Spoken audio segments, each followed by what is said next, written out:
उसके बाद 3 को पढ़े, क्या लिखा है? तेरे भांति भांति के इत्रों की सुगंध उत्तम है, तेरा नाम उंडेले हुए इत्र के तुल्य है, इसलिए कुमारियां तुझसे प्रेम रखती हैं। हालेलुया। अब यहाँ पर जो बात बोली गई है, लिखा है तेरे भांति भांति के इत्रों की सुगंध उत्तम है, तेरा नाम उड़ेले हुए इत्र के तुल्य है, इसलिए कुमारियां तुझसे प्रेम रखती हैं। और यहाँ पर जो इससे पहले बात कही गई है, अगर आप इस पुस्तक को पढ़ेंगे तो यहाँ पे बोला गया है मेरे प्रिय, या फिर वाइफ बोला गया है, पत्नी बोला गया इजराइल को, परमेश्वर की पत्नी बताया गया है इजराइल को, और बोला गया मेरे प्रिय। ये दोनों टर्म जो आज लोग मसीह लोग जो कुछ इस पे जो आर्गुमेंट करते हैं वो कहते हैं कलीसिया के लिए यूज हुआ है। अब पढ़ते हैं यशाया उसके 5 के 12 में भी और यशाया 24 के 12 में भी ये बात लिखी हुई है कि परमेश्वर ने इजराइल को एक पत्नी के रूप में बताया है और साथ ही साथ जो है उसको प्रिय कह के पुकारा है। यानी ये बात साबित होती है कि इस श्रेष्ठ गीत में जो बातें कही गई हैं वो इजराइलियों और परमेश्वर के प्रेम के बारे में कही गई हैं, उसके बारे में बताई गई है। ये चीज यहाँ पर क्लियर होती है। लिखा है तेरे भांति भांति के इत्रों की सुगंध उत्तम है, यानी परमेश्वर की जो खुशबू है वो जो भांति भांति के जो परफ्यूम्स होते हैं उनसे भी उत्तम है, उनसे भी बेहतर है, उनसे भी बेहतर है। वो परमेश्वर के भांति भांति के इत्र क्या है? भांति भांति के जो परमेश्वर के इत्र है उसके वचन का प्रकाशन है। हालेलुया, उसके वचन का प्रकाशन है। और यहूदी रब्बी जो है अपनी कमेंट्रीज में बताते हैं एक वचन में 70 प्रकाशन दिए गए हैं, यानी 70 लेयर्स हैं, 70 प्रकाशन है। एक एक वचन में 70 प्रकाशन है। 70 को मल्टीप्लाई कर दोगे बाइबल के एक वर्ष से तो पूरे ब्रह्मांड में, यूनिवर्स में वो प्रकाशन नहीं समाएगा। हालेलुया। क्यों प्रभु ने बोला अपने चेले को, जब चेलों ने बोला प्रभु मैं अपने भाई को कितनी बार माफ करूं, तो यीशु ने बोला 7 के 70 गुना बार, यानी मल्टीप्लाई करता जा, माफ करता रह, गिनती मत कर कितनी बार माफ करूं। और वही चीज यहां बताई गई है। यहूदी रब्बी जो अपनी टर्म में बताते हैं कि 70 प्रकाशन है एक एक वचन में, और उसकी लिखा है कि इसमें 3 में तेरे भांति भांति के इत्रों से इत्रों की सुगंध उत्तम है। और जैसे ही आप सुनते हो, कई बार एक वचन का प्रकाशन आपने अपने पास्टर के द्वारा अलग तरीके से सुना, दूसरे पास्टर से अलग तरीके से सुना, किसी प्रचारक से अलग तरीके से सुना, तो आपको एक ही वचन के कई सारे प्रकाशन मिलते हैं। वो क्या है? सुगंध है। वो सुगंध है, वो सुगंध है जो लोगों तक पहुंचती है। और लिखा है जो इत्र है, परफ्यूम आप लगा लोगे, परफ्यूम लगा के आपको थोड़ी देर के लिए खुशबू तो आएगी, लेकिन कुछ टाइम बाद वो खुशबू चली जाएगी। लेकिन जो परमेश्वर के वचन का प्रकाशन है और जो आपको मिलता है, जो 70 प्रकार का प्रकाशन बताया गया है रिबैनिकल इनसाइट के हिसाब से, 70 एक वचन में 70 प्रकाशन है। जब आप अलग अलग प्रकाशन सुनते हो तो आपको लगता है ये भी अच्छा है, ये भी अच्छा है और ये भी अच्छा है। और जितना आप सुनते हो उतना आपको अच्छा लगता है कि एक ही वचन से इतने प्रकाशन। और यहूदी रब्बी अपनी कमेंट्रीज में बताते हैं कि 70 प्रकार के प्रकाशन है एक एक वर्ष में, और इसको यदि आप मल्टीप्लाई कर दोगे बाइबल के एक एक वर्ष से, पूरे यूनिवर्स में बाइबल के प्रकाशन नहीं समाएंगे। हालेलुया। पूरे यूनिवर्स में बाइबल के प्रकाशन नहीं समाएंगे, नहीं समाएंगे। उसके बाद बोला गया है कि तेरे भांति भांति के इत्रों की सुगंध उत्तम है, तेरा नाम उड़ेले हुए इत्र के तुल्य है। तेरा नाम जो है उड़ेले हुए इत्र के तुल्य है। और इसको जो इत्र के साथ ऑयल भी कहा गया है, यूज किया गया है। और सबोदेशक उसके साथ के एक में पढ़ते हैं तो लिखा है कि जो मनुष्य तेरा नाम है वो सुगंधित तेल से भी उत्तम है। ये चीज बोली गई है, तेरा नाम जो सुगंधित तेल से भी उत्तम है। बहुत लोग जो है अपने नाम की बड़ी तारीफ करते हैं, प्रशंसा करते हैं, लेकिन परमेश्वर जो है वो सारी सुगंध से भी उत्तम है, बेहतर है। हालेलुया। और तेल को आप देखोगे, तेल को यदि किसी वस्तु के साथ आप मिला दोगे तो तेल ऊपर आ जाएगा। तेल कभी भी किसी वस्तु के साथ मिलता नहीं है। वैसे ही परमेश्वर के वचन का प्रकाशन, उसकी बातें जब संसार की चीजों के साथ आप मिला भी दोगे तो भी परमेश्वर का वचन का प्रकाशन, उसकी शिक्षा ऊपर ही रहेगी।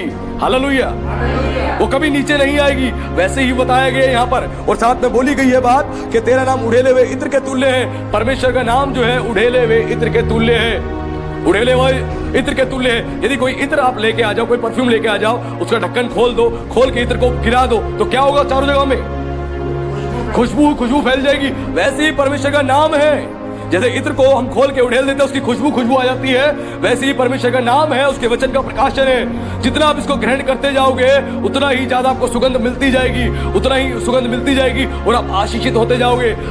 उसीलिए बोला गया परमेश्वर का वचन जो है वो हमारे लिए सुगंधित वस्तु के रूप में काम करता है, और परमेश्वर की खुशबू जो है वो हमें पूरी तौर से सुगंधित करती है, पूरी तौर से सुगंधित करती है। और साथ में एक चीज और बताई गई है, यहाँ पर बोला गया है कि तेरा नाम उड़ेले हुए इत्र के तुल्य है, इसलिए कुमारियां तुझसे प्रेम रखती हैं। इसीलिए बोला गया कुमारियां तुझसे प्रेम रखती हैं। और किन कुमारियों का जिक्र है? ये कुमारियां जिनको कहा गया है, ये देश देश के लोगों को कहा गया है, देश देश के लोगों को कहा गया है। वो परमेश्वर से प्रेम रखती है। आज दुनिया के अनेकों देशों में लोग जो है मसीह को मानने वाले हैं, परमेश्वर की प्रशंसा कर रहे हैं, और लोगों को वहां पे नेशन के रूप में बताया गया है। जो जिस नेशन में रह के परमेश्वर की महिमा कर रहा है, उनको कुंवारी बताया गया। बाइबल में नए नियम में हम पढ़ते हैं तो कलीसिया को क्या बोला गया है? दुल्हन बोला गया है, कुंवारी बोला गया है, वो चीज बताई गई है। वैसे ही वो बताया जा, कुंवारियां जो है, कुंवारियां तुझसे प्रेम रखती है। कलीसिया किससे प्रेम रखती है? परमेश्वर से प्रेम रखती है। जितने राष्ट्र हैं, जितने नेशन है, वो सारे परमेश्वर से प्रेम रखते हैं, ये बात बताई गई है। और इसी का उदाहरण देखते हैं प्रेरितों का अध्याय 2 में, जब वहां पर जो परमेश्वर का मंदिर था, जो टेंपल था, उस मंदिर में दुनिया भर से लोग आते थे परमेश्वर की आराधना करने के लिए। लिखा है दुनिया भर से लोग आते थे, पर्व के समय परमेश्वर के भवन में आते थे आराधना करने के लिए। दुनिया भर से परमेश्वर की भवन की महिमा इतनी उत्तम थी कि लोग दुनिया भर से आया करते थे। आज वैसे ही दुनिया भर के लोग जो है परमेश्वर के पास आ रहे हैं, यीशु के पास आ रहे हैं, और वो आशीषित हो रहे हैं, वो ब्लेस्ड हो रहे हैं। और ये बात हमें यहाँ बताई जा रही है, ये बात बताई जा रही है। लिखा है इसीलिए कुंवारियां तुझसे प्रेम रखती है। जो कलीसिया है वो मसीह से प्रेम रखती है, परमेश्वर से प्रेम रखती है। इस बात को यहाँ बताया गया है।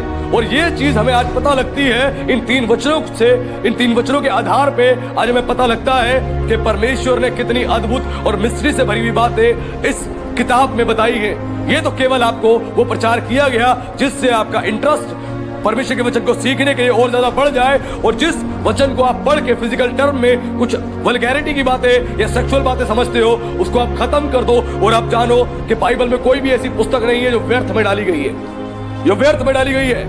व्यर्थ में कोई भी बात नहीं डाली गई है, इस बात को ध्यान दे। कोई भी बात जो है व्यर्थ में नहीं डाली गई है। जो चीज हम यहाँ पर समझ रहे हैं, सारी बातें परमेश्वर की ओर से है। तीमुथियुस 3:16 में लिखा है, संपूर्ण पवित्र शास्त्र परमेश्वर की प्रेरणा से रचा गया है, समझाने के लिए, सिखाने के लिए, उपदेश देने के लिए और धार्मिकता की शिक्षा के लिए लाभदायक है। संपूर्ण पवित्र शास्त्र, श्रेष्ठ गीत भी, विलाप गीत भी, और जितनी बाइबल की बुक्स है वो सब हमारे लिए लिखी गई है, हमारे जीवन के निर्माण के लिए, हमारे जीवन की आशीष के लिए लिखी गई है। आज बहुत सारे लोग जो है परमेश्वर का अपमान करते हैं, परमेश्वर का अपमान करते हैं। जब हिजकिय्याह 38 को आप पढ़ेंगे, उसके अंतिम वर्सेस को पढ़ेंगे, तो वहां पे परमेश्वर के नाम को अपवित्र किसने किया? इजराइलियों ने। दुनिया के लोगों के सामने इजराइलियों ने परमेश्वर के नाम को अपवित्र कर दिया। किस कारण से? अपने पाप करने के कारण से, पाप भरा जीवन जीने के कारण से। आज वैसे ही मसीह लोग जो है परमेश्वर के नाम को अपवित्र कर रहे हैं, परमेश्वर के नाम को अपवित्र कर रहे हैं। किस कारण से? पाप करने के कारण से, पाप भरा जीवन जीने के कारण से परमेश्वर के नाम को अपवित्र कर रहे हैं, अशुद्ध कर रहे हैं। आज देखना है कहीं ऐसा तो नहीं कि आपका जीवन भी इजराइलियों की जैसा है, जो परमेश्वर की महिमा, उसके अद्भुत कामों को देखते रहे और फिर भी पाप भरा जीवन जीते रहे।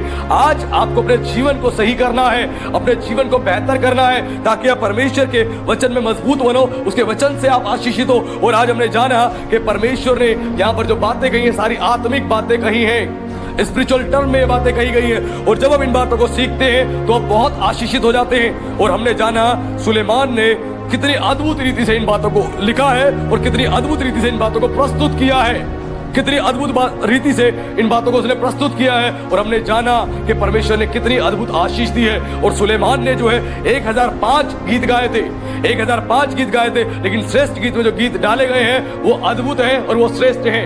इनको श्रेष्ठ क्यों कहा गया? सॉन्ग ऑफ सॉन्ग्स क्यों कहा गया? तो यहूदी रब्बी अपनी कमेंट्रीज में बताते हैं, जैसे किंग ऑफ किंग्स कहा जाता है, होली ऑफ होलीज कहा जाता है, लॉर्ड ऑफ लॉर्ड्स कहा जाता है, वैसे ही इसको सॉन्ग ऑफ सॉन्ग्स कहा जाता है।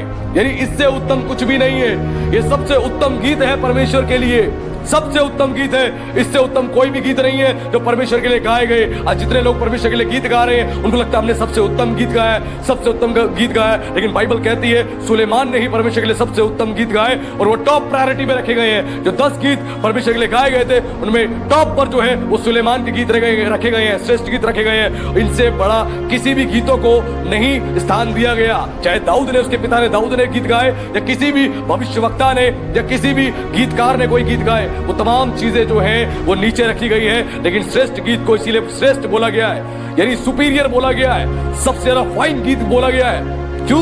क्योंकि परमेश्वर ने सुलेमान को विजडम दिया और सुलेमान ने परमेश्वर की महिमा के लिए इन गीतों को लिख दिया, जिससे हमने जाना इसमें जो अद्भुत बातें कही गई हैं, जब तक परमेश्वर हमारी समझ ना खोले हम नहीं सीख सकते।